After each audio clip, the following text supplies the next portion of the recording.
जब नेता धर्म और जाति का जाल बिछाकर वोट खींचते हैं तो युवा बेरोजगारों की उम्मीदें भी सियासत के जाल में फंसकर छटपटाती रह जाती हैं। खबरदार करती खबर राजस्थान से है, जहां नौकरी के लिए न केवल 46 गुना बेरोजगारों ने आवेदन दिया है, बल्कि पीएचडी से लेकर एमएससी, एमएड किए हुए छात्र सरकारी दफ्तर में चपरासी बनना चाहते हैं।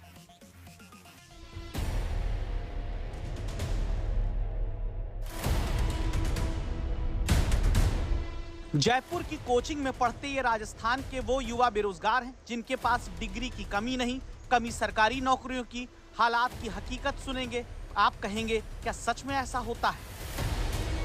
नाम है कमल किशोर, शिक्षा एमए बीएड, लेकिन अब 10वीं पास योग्यता वाली चपरासी भर्ती तक में शामिल होने के लिए लाचार है। चपरासी वाला एग्जाम क्यों भरे? तो सर नौकरियों के चक्करों में करना पड़ रहा है। 2018 से लेकर तैयारी कर रहे हैं। अभी 18 में बीएड कंप्लीट हो गई थी मेरी। बार बार अटेम्प्ट दे रहे हैं लेकिन उनमें से नहीं हो रहा है। कुछ असंगतियाँ भी हो रही है, जैसे कि पेपर लीक भी हो रहे हैं।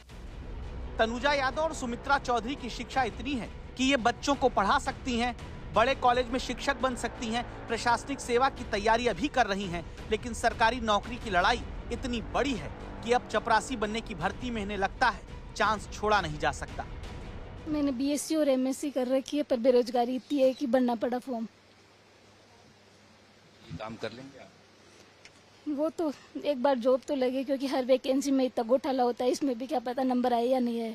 पढ़ाई की हैं आप और इस परीक्षा फॉर्म क्यों भरना पड़ा है? जी मैंने बीएड बीए एमए सब कर रखी है। बेरोजगारी के बहाने हमें 4th ग्रेड का फॉर्म भरना पड़ रहा है, क्योंकि इससे अच्छा तो कुछ ना कुछ 4th ग्रेड की जो भी सही जॉब तो मिले।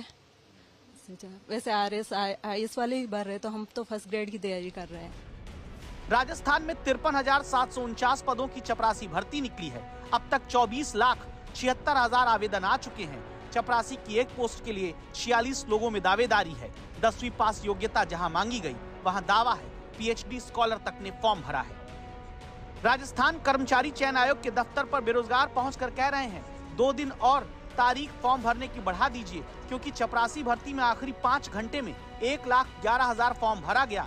यानी चपरासी बनने के लिए हर 6 सेकंड पर एक बेरोजगार आखिरी वक्त फॉर्म भरता मिला। मैं ही नहीं हूँ, मेरी तरह और भी गृहिणियां हैं जो घर से भाई इसी काम के लिए निकली थी कि चलो ठीक है हम भी चतुर्थ श्रेणी का फॉर्म भर देते हैं। एक जो अच्छा अवसर है वो हम खोना नहीं चाहते। कितने पढ़े लिखे हैं आप? मैं एमए ग्रेजुएट, एमए किया हुआ मैंने हिंदी लिटरेचर में। मैंने बीकॉम और एमकॉम कर रखी है। और ये कहता है ना, एक कहावत चलती है कि लोग क्या कहेंगे, दुनिया क्या कहेगी, वो दूरियां आज खत्म हो गई। यह हालात क्यों है कि चपरासी बनने के लिए पढ़े लिखे युवा मजबूर हो रहे हैं और फॉर्म भरने में साइट तक क्रैश कर जा रही है। राजस्थान में करीब 18 लाख तो रजिस्टर्ड बेरोजगार हैं। असल में इनकी संख्या 35 लाख तक बताई जाती है। वनपाल भर्ती में पहले 23 लाख आवेदन आए थे, अब की चपरासी बनने के लिए 24,76,000 फॉर्म भरे गए। ज्यादा नंबर आने का एक बहुत बड़ा इंडिकेटर है कि डेफिनेटली बेरोजगारी तो काफी है। और ये भी सोचते हैं कि पद भी बहुत ज्यादा है। आपकी बार करीब 54,000 के आसपास पद हैं। इतनी बड़ी संख्या में किसी एक कैडर में सामान्य तौर पे पद निकले नहीं है। राजस्थान में बेरोजगार तो ज्यादा है ही हैं, उसके साथ में एक फैक्टर और है, हर व्यक्ति आजकल इस युग में गवर्नमेंट सर्विस चाहता है, प्राइवेट सेक्टर में नहीं जाना चाहता। सबसे बड़ी समस्या इतने छात्रों की परीक्षा लेना भी है। राजस्थान में एक साथ केवल 3.5 लाख छात्र परीक्षा दे सकते हैं। ऐसे में अब की बार चतुर्थ श्रेणी के कर्मचारी की भर्ती परीक्षा 8 पालियों में आयोजित होगी। सच ये भी कि अगर योग्यता मुताबिक नौकरी ना मिले तो वो भी बेरोजगारी ही कहलाती है।